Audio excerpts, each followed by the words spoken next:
Welcome to a new edition of the Neon Jazz interview series with Buffalo-based jazz trumpeter, composer, and educator Mark Filsinger.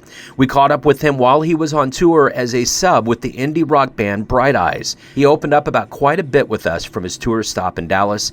He talked about his new 2022 CD with the chamber big band called Groovin. Also these days, he is on the faculty at SUNY Buffalo State. As evidenced by this tour he is on, he is a versatile musician that has performed with many orchestras, ensembles, and artists. He has a great story. Enjoy. Hey, Mark. Hey, how you doing? Hey, good, man. What's going on?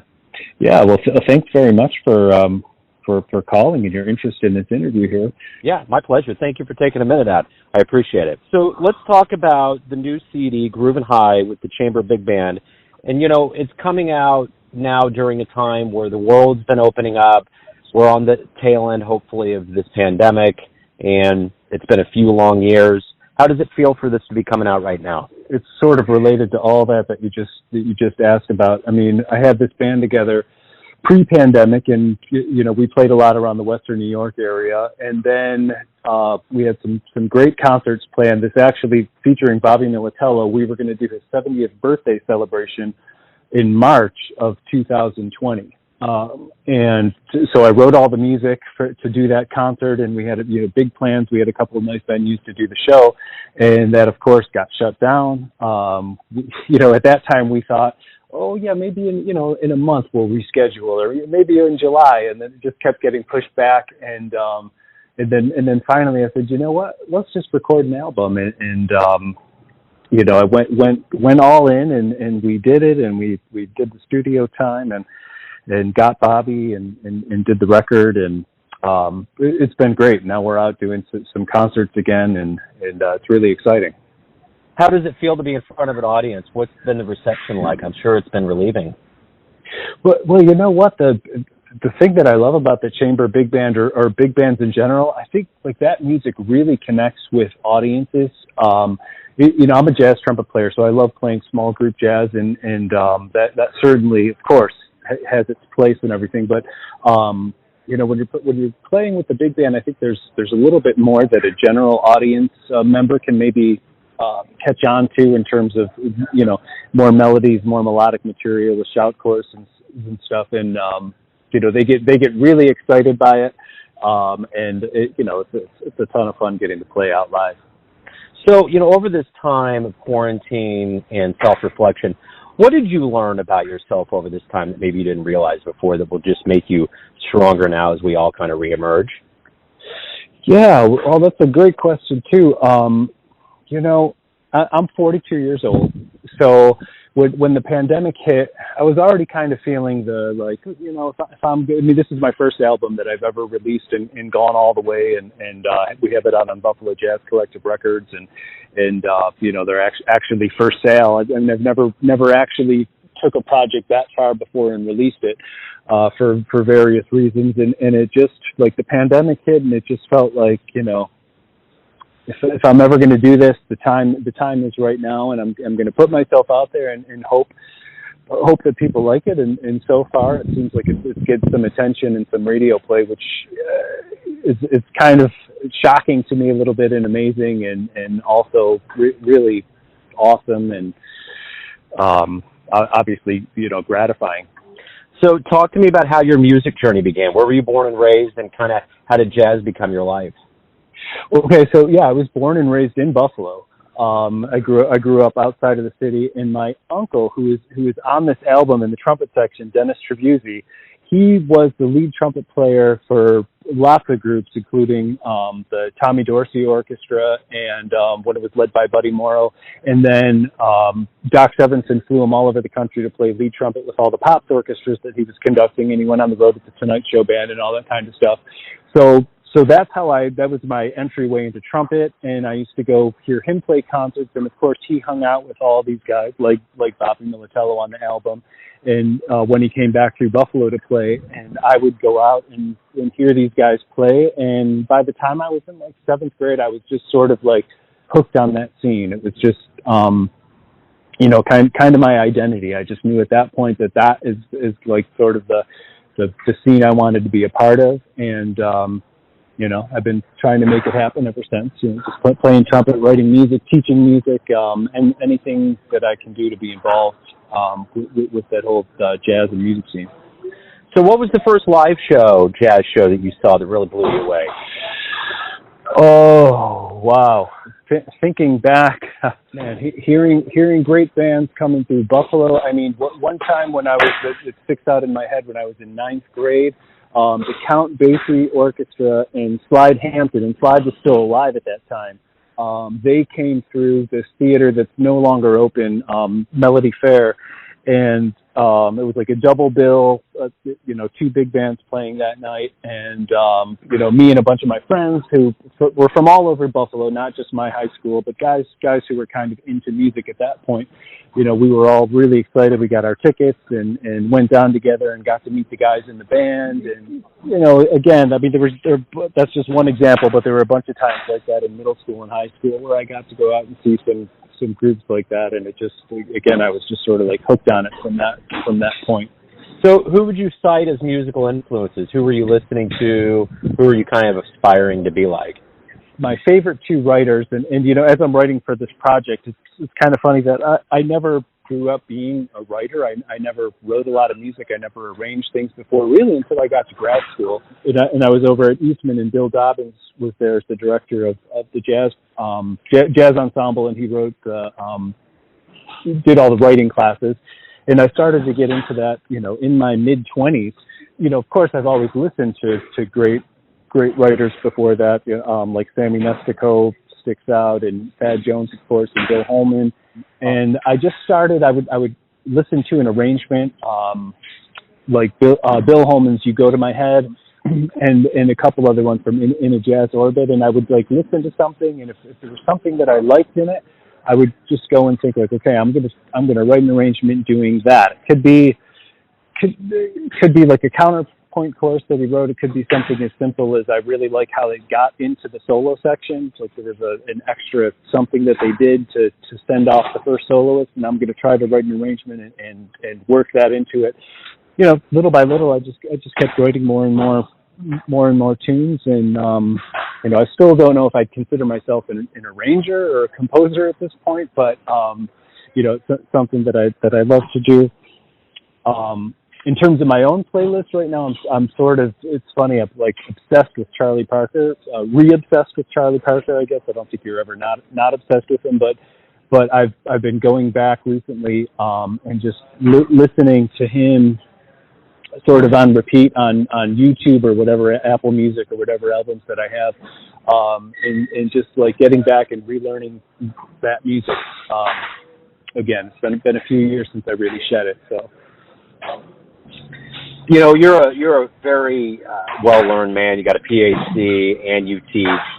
So I'm curious, what's the end game for you with your students? What do you want them to ultimately get about music? With my experiences, like right now I'm on the road with a indie rock band. I also play, if like the Buffalo Philharmonic needs a sub, I'll play a show like that, or a brass quintet, or a Latin band, jazz, I write music. Obviously teaching is a big part of what I do. I teach, full-time faculty at Buffalo State. So, I try to bring that experience to my students and let them know that, if you love music and that's what you want to do for a career, to sort of make it work, you have to do all these things and piece it together. You got to practice classical stuff, jazz stuff, listen constantly, and learn how to teach the music, learn how to write the music. You might be notating if you want to learn stuff about the music business, because everybody has a unique path that you need to be able to do multiple things to, if you want to do it for a career. There's not just like one thing you can be boxed into. That's interesting. And you said you're on the road right now with Bright Eyes? Yeah, I'm on the road with Bright Eyes right now, which is wild for me because it's not something that I normally do. But they needed a sub a couple years, maybe last summer. They did a show in Lewiston, New York, right outside of Buffalo, and so I subbed with them. And they're on a major, like 4-month-long tour right now, and they needed a sub for 3 weeks. And they remembered me from that Art Park show, so they called me, and so I joined them in Oklahoma City. Right now we're in Dallas, and we're kind of going around the southwest, United States and then up the East Coast for 3 weeks. So I'm living the rock star life on the tour bus, which is cool. You know, I have a 3-year-old and a 6-year-old at home who I miss so much. But you know, it was kind of like, okay, guys, I'm gonna do this just for 3 weeks and I'll be back, and let me have a little moment here. Yeah, right. Yeah, and I've always been a fan of Bright Eyes. I think Connor is one of the most artistically gifted people out there. I mean, you can just feel his soul ooze through the song. Oh my goodness. Yeah, we had the first concert last night in Oklahoma City, and the way that he connects with the audience and his writing is so great, and I think he was almost in tears at one point while he was singing one of the songs. I mean, it really, it's deep, very deep.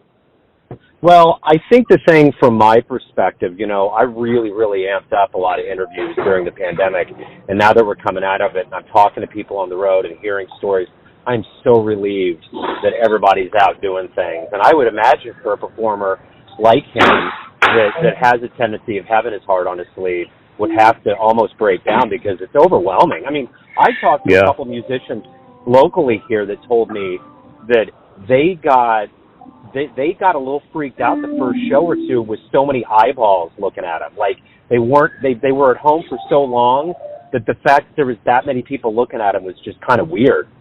Yeah. It did. It took a minute to get readjusted to that. But yeah, I think this tour that they're on right now, this is like 2 years in the making, and it just kept getting delayed. And they're still we don't want any shows to get canceled, so they're very careful about COVID procedures in the band, and we're all masked up at the venues, and we have our band pod, and they don't want us to, if we go out and we can walk around the city, like I took a walk around the Deep Ellum neighborhood of Dallas this morning, but stayed outdoors and don't go in any crowded venues, and we don't want any shows, we don't want anything to happen, no shows getting canceled, and so we're all very cool about that and respecting health and making it happen, because ultimately that's what we all want to do. We want to play. We want to be able to make music. So whatever it takes to do that. The one thing I'll never forget about Dallas, the first time I went, it was back in the late 90s. When I went to Dealey Plaza, I couldn't believe how small it was. Like, you see this place on TV, and it looks like this gigantic, massive Monopoly board of things. Here's the book depository here. But when I stood there, I was like, wow, this is small. Like, the way it's orchestrated was almost fictitious, but it's wild, very wild. So let me ask you this, if you could get into a time machine and go back in time, and I may know the answer to this based on what you've already told me, are you going to go to Kansas City and see Bird, or who are you going to go see? Oh man, honestly, the thing that popped into my head when you said that was I might go to New York and hear the Village Vanguard Band when Thad and Nell first started playing on those Monday nights. I might go back there and just sit there every Monday night and listen to that band. You are a big band guy, so that makes total sense. Yeah. So very simply put, why do you love jazz? Well, obviously, but what I talked about a little bit before, that early connection I had to it and just kind of being part of that scene. But in terms of the music, first of all, just for the music sake of it, I just, when music is swinging and the band, feels good, and there's just something about that really just hits me, right in my core. I just love that feeling, and that sound.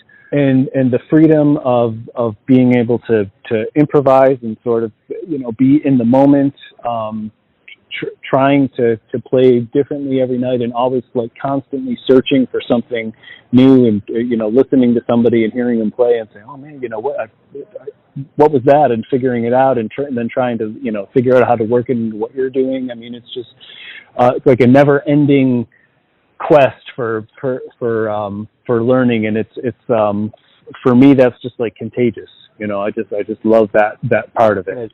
Everyone has a perception of you, your family, your friends, your fans, your students, but ultimately you live your life. Who do you think you are? Yes, and hard questions.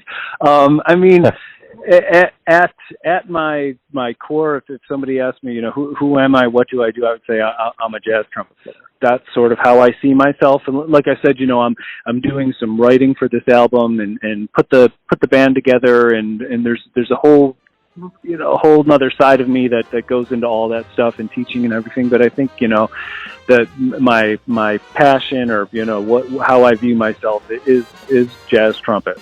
Beautiful. Mark, man, it's great. It was great to talk to you. Thank you for taking a minute out. Good luck with everything on the tour with Bright Eyes and with your big band album. I appreciate your time today. Oh, man, thank you so much, and thank you for the interest in the album. It means a lot. Thanks for listening and tuning in to another Neon Jazz interview, where we give you a bit of insight into the finest players and minds in Buffalo, Dallas, Kansas City, and spots all over the globe, giving fans all that jazz. Thanks to Mark for his time, music, and story. If you want to hear more interviews, go to Famous Interviews with Joe Domino in the iTunes Store.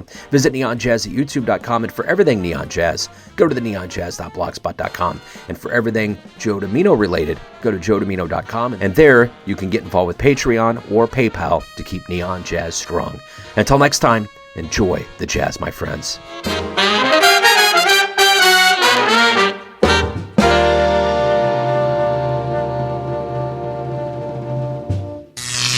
Neon Jazz.